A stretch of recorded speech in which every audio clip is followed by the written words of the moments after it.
Hi అండి, నమస్తే. Welcome back to Shannu's kitchen. Shannu's కిచెన్లో ఇవాల్టి రంజాన్ ఇఫ్తార్ రెసిపీ వచ్చేసి సొరకాయ హల్వా రెసిపీ.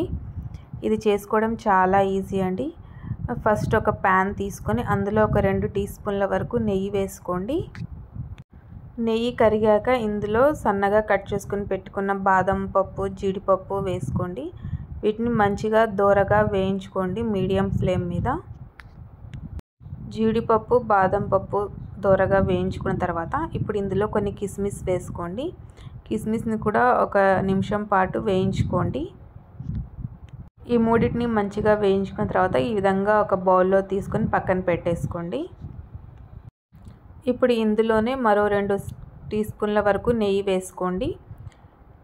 నెయ్యి కొంచెం కరిగాక ఇందులో నేను ఆల్రెడీ తురిమి పెట్టుకున్న సొరకాయని వేసుకోవాలి.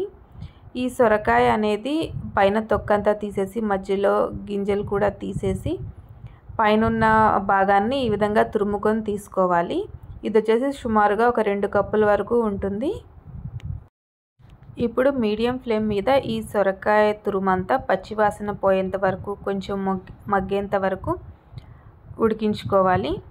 ఒక 10 నిమిషాల పాటు మూత పెట్టి మీడియం ఫ్లేమ్ మీద మగ్గించుకోవాలి. మధ్య మధ్యలో ఒక 2 సార్లు మూత తీసి కలుపుతూ ఉడికించుకోవాలి. ఒక 10 మినిట్స్ తర్వాత అయితే మనకి సొరకాయ అనేది ఈ విధంగా మగ్గిపోతుంది. ఇప్పుడు ఈ పాయింట్లో 1 కప్పు వరకు పాలు పోసుకోవాలి. 2 కప్పుల సొరకాయ తురుముకి 1 కప్పు పాలు సరిపోతుంది. ఈ పాలు వేసుకున్న తర్వాత కూడా ఒకసారి బాగా కలుపుకోవాలి. ఇప్పుడు ఇందులో ఒక 3 టేబుల్ స్పూన్లు మిల్క్ పౌడర్ వేసుకోండి. ఇది ఆప్షనల్ మాత్రమే, మీ దగ్గర ఉంటే వేసుకోండి, లేకపోతే స్కిప్ చేసేయండి. ఈ మిల్క్ పౌడర్ వేసుకోవడం వల్ల ఈ స్వీట్ అనేది కొంచెం రిచ్నెస్ వస్తుంది, టేస్ట్ బాగుంటుంది. మిల్క్ పౌడర్ వేసుకున్నాక ఎక్కడ ఉండలనేవి లేకుండా ఈ విధంగా కలుపుతూ ఉడికించుకోవాలి. ఇప్పుడు మూత పెట్టి ఒక 10 మినిట్స్ పాటు మీడియం ఫ్లేమ్ మీద ఉడికించుకోవాలి. ఈ పాలు అనేవి కొంచెం ఇంకిపోయేంత వరకు ఉడికించుకోవాలి. ఇప్పుడు ఇందులో ఒక 1/2 టీ స్పూన్ వరకు ఇలాచీ పౌడర్ వేసుకోండి. ఇలాచీ పౌడర్ వేసుకున్న తర్వాత ఒకసారి బాగా మిక్స్ చేసుకోండి. ఇప్పుడు ఇందులో ఒక 1/2 కప్ వరకు షుగర్ యాడ్ చేసుకోండి. ఈ 2 కప్పుల సొరకాయ తురుముకి 1/2 కప్పు షుగర్ అయితే సరిపోతుంది.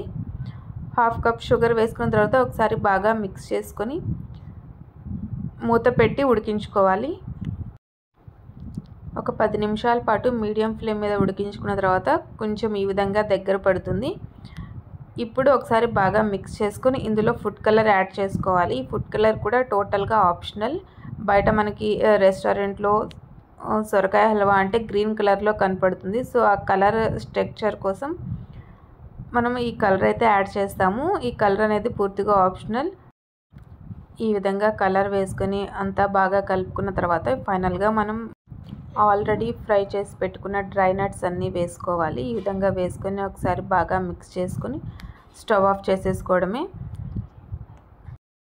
ఈ సొరకాయ హల్వా అనేది కన్సిస్టెన్సీ ఈ విధంగా వీడియోలో చూపిస్తున్నట్టుగా ఉండాలి. ఇది చల్లారితే ఇంకొంచెం దగ్గరకు వస్తుంది కాబట్టి ఈ కన్సిస్టెన్సీలో ఉన్నప్పుడే స్టవ్ ఆఫ్ చేసేసుకుని మూత పెట్టేసుకోవాలి. అంతేనండి, టేస్టీ సొరకాయ హల్వా అయితే రెడీ. ఈ సొరకాయ హల్వా రెసిపీ కనుక మీకు నచ్చినట్టయితే షన్నూస్ కిచెన్ని లైక్ చేయండి, షేర్ చేయండి అండ్ సబ్స్క్రైబ్ చేయండి. Thank you for watching.